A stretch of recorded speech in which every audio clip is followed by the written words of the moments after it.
The forward scout unit sat in the blue-tinged shadow of the tactical suite, our nuchal crests twitching with the rhythmic, mechanical hum of the station's atmospheric scrubbers. It was a slow, heavy environment, a place where time seemed to coagulate like cooling resin. For 700 planetary rotations, we had shared this pressurized tin can with the human Yara. To the Varr, she was a biological anomaly of no tactical significance. She spent her days in the lower bays, her heavy work coat constantly radiating the thick, oily scent of lanolin and wet wool, a smell that reminded us of damp earth and the heavy, unthinking livestock of her home colonies. She was a veterinarian. In our hierarchy, such a role was reserved for those incapable of grasping the higher complexities of orbital mechanics or kinetic warfare. She tended the small, domestic mammals brought aboard by the high-ranking officers, cleaning their teeth and mending their fragile bones with a patience that bordered on the obsessive. We watched her through the station's internal feeds, seeing her wrangle a terrified, 500-pound canine with nothing more than a firm grip and a low, resonant murmur. We laughed then, our vibrancy fluttering with amusement at the human who found purpose in the comfort of beasts. She was a simple creature, or so we believed, suited only for the soft tissue maintenance of non-sentient life. Beyond the station's reinforced hull, the dead sector remained silent, a graveyard of cold stars and jagged asteroids. We were here on a scout mission, a routine sweep of the perimeter before the main fleet arrived to claim the sector. It was supposed to be a simple extraction of data cores from the ruins below. We had prepared for automated defenses and ancient traps, but we had not prepared for the hunters that called the ruins home. Would you have stayed? Or would you have run? Because she didn't run. The mission was officially cancelled 6 hours before the breach. The High Commander had seen the initial telemetry from the surface and decided the cost of entry was too high. The apex predators, as the local records described them, were not just animals. They were biological nightmares, six-limbed hunters that could phase through standard kinetic shielding. They were silent, efficient, and driven by a hunger that defied thermal dampening. We were packing our crates, our movements sharp and nervous, when the first proximity alarm hissed into life. The thermal matrix is clear, Scout Calv noted, his chromatophores shifting into a defensive, dark violet. He tapped the console, his movements frantic as he tried to recalibrate the visual overlay. The gates are sealed, but the pressure in the ventilation shafts is spiking, which meant the sensors were lying. Beneath the floor plating, a sound began to manifest, a low, rhythmic scratching. Then the silence returned, heavier than before. We stood frozen, our secondary hearts hammering against our ribs with a violence that made it difficult to breathe. We were soldiers, trained for the calculated exchange of plasma fire, not for the unseen approach of things that didn't appear on a radar. The predators didn't wait for us to recover from our confusion. The primary hatch of the embarkation deck didn't just open. It was peeled back. The metal shrieked, a high, agonizing sound that tore through the quiet of the lab. 6 shadows poured into the room, their bodies a blur of dark chitin and multi-jointed limbs. They didn't growl. They didn't roar.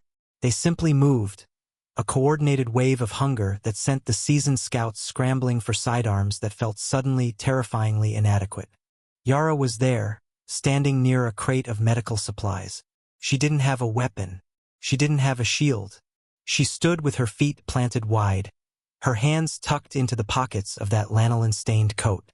Her expression wasn't one of terror, but of an intense, weary focus, the look of a woman who had spent too many years looking into the eyes of things that wanted to kill her. She had told us once, over a cup of bitter earth liquid, about her time on the colonies, wrangling 1,500-pound livestock that were terrified and twice as strong as any Varr soldier. We hadn't believed her. "Get back, human!" I shouted, my voice cracking as I leveled my pulse pistol at the lead predator. The creature's head tilted, its multiple ocular slits tracking the movement of my barrel with a speed that made the pistol feel like a lead weight. Yara didn't move. She reached into her pocket and pulled out a small silver tube. It was a battered thing, a hollow piece of tin that looked like a broken child's toy. To our eyes, it was an insult to the gravity of the moment. She brought it to her lips, her knuckles white against the metal, and she blew. There was no sound. No whistle, no note, no vibration that our ears could detect. We watched in a confused silence as the predators lunged.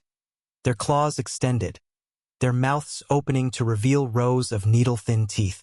We waited for the impact, for the spray of biological fluids and the end of our mission. But the impact never came. The lead predator froze mid-leap, its body twisting in the air as if it had struck an invisible wall. Its limbs began to twitch, a rapid, uncontrollable vibration that rippled through its chitinous armor. The others followed, their movements jerking into a chaotic, uncoordinated dance of agony. They collapsed one by one, their bodies hitting the deck with the heavy thud of dead weight. They were paralyzed, their nervous systems locked in a frequency we couldn't hear.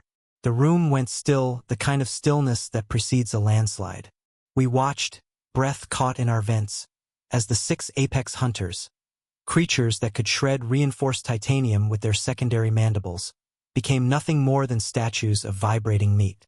The air itself felt tight, charged with an invisible pressure that made the fine hairs on my forearms stand straight. On a nearby equipment crate, a chipped ceramic mug sat forgotten, its lukewarm tea vibrating in perfect, concentric circles that mirrored the invisible assault. The ripples were the only evidence of the violence occurring in the air between us. One of the scouts tried to step forward, but his knees buckled. It wasn't the predators holding him back, but the sheer, overwhelming realization of what was happening. We had lived beside this woman for 2 years, treating her like a harmless mascot, a simple healer of small things. Or perhaps we just weren't listening. We had ignored the callous skin of her palms and the way she never flinched when the station's heavy machinery groaned under the pressure of the void. We had seen a veterinarian. The predators were seeing something else entirely. The alpha, a hulking mass of dark chitin and oily muscle, tried to force its front limb forward. Its head snapped back, its multiple ocular slits rolling as its nervous system revolted against the 45 kHz frequency tearing through its brain. Yara didn't wait for it to recover. She stepped into the alpha's reach, her movements clinical and devoid of the frantic energy that usually defines a human in combat. She grabbed the creature's primary limb, her fingers digging into the soft tissue beneath the armor plates with a terrifying precision. As the high-frequency vibration rippled through the air, vibrating the very marrow of our bones and turning the once lethal hunters into twitching, helpless heaps of chitin and muscle, we realized that the human had not been protecting us from the predators, but rather protecting the predators from her own terrifying capability to unmake them with a breath. They were stone.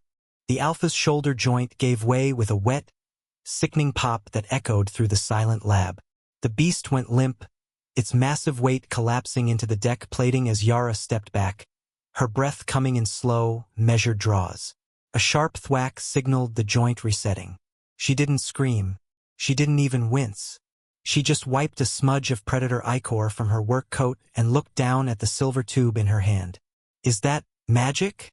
Caleb whispered, his voice trembling as he watched the 6 most dangerous organisms in the sector struggle to even twitch a claw.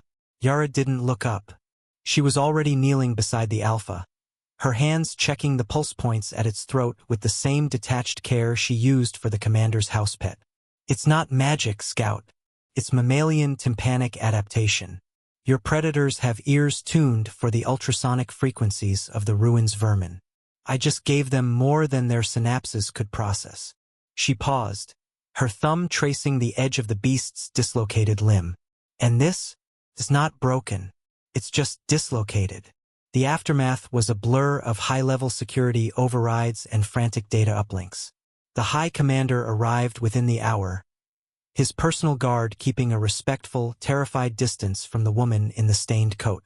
Our sensors finally processed the data. The tiny silver tube was a dog whistle, an archaic earth tool designed for the selective training of canines. To a human, the 23 to 54 kHz range is a silent void, but to these hunters it was a neurological hammer.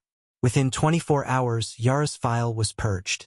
The title of veterinarian was stripped away, replaced by a classification that made the station's veteran soldiers turn pale when she walked by. They called her a biowarfare specialist, a tactical asset of the highest priority. They gave her a lab in the restricted wing, and a security detail that was instructed never to interfere with her equipment. But Yara didn't change. She still wore the coat that smelled of lanolin. She still drank her bitter tea from the chipped mug. The only difference was the silver tube hanging from a simple cord around her neck, a tool that had once been used for training pets and was now the most feared weapon in the dead sector. The commander's strategic planning board now holds a new entry, a high-resolution scan of that silver tube pinned to the center of the tactical map. It sits there, a silent reminder of the day we learned that humans don't always need guns to win a war. Sometimes they just need to blow a whistle. A small silver tube hanging from a magnetic peg.